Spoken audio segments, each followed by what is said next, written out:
Thank you, Mr Speaker. Mr Speaker, on the 18th of March, the Minister of Health replied in answer to an oral question that 1,100 more nurses had been employed since he became Minister of Health. You'll recall, Mr Speaker, there was some debate about the source of that information. I sought the Minister to table the information if it was an official document.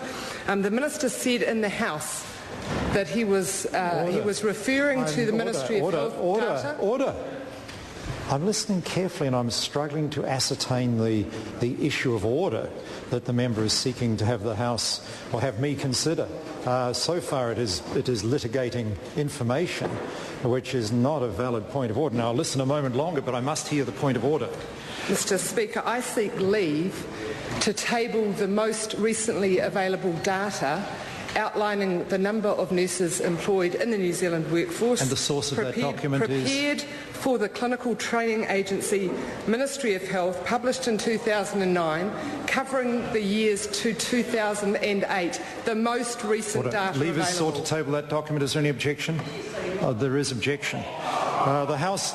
Point of order, Mr. Point of order, the Honourable Trevor Mallard.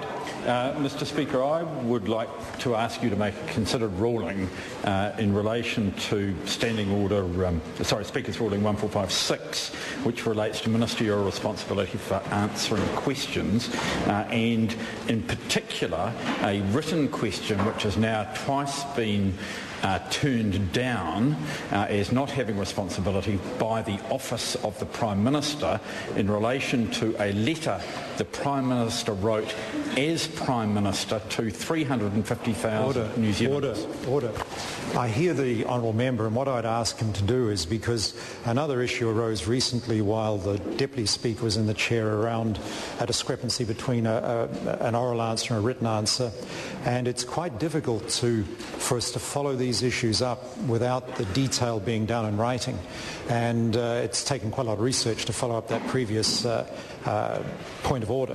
What I'd ask the member to do is, I'm not saying there's anything wrong with what he's asking, but I'd ask him to put it in writing for me so that I can consider the detail of what he is seeking and act on that, because it's not a matter for the House to consider right now, it's a matter for me to consider. I'm very happy to do that.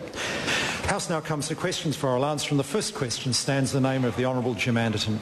Mr Speaker.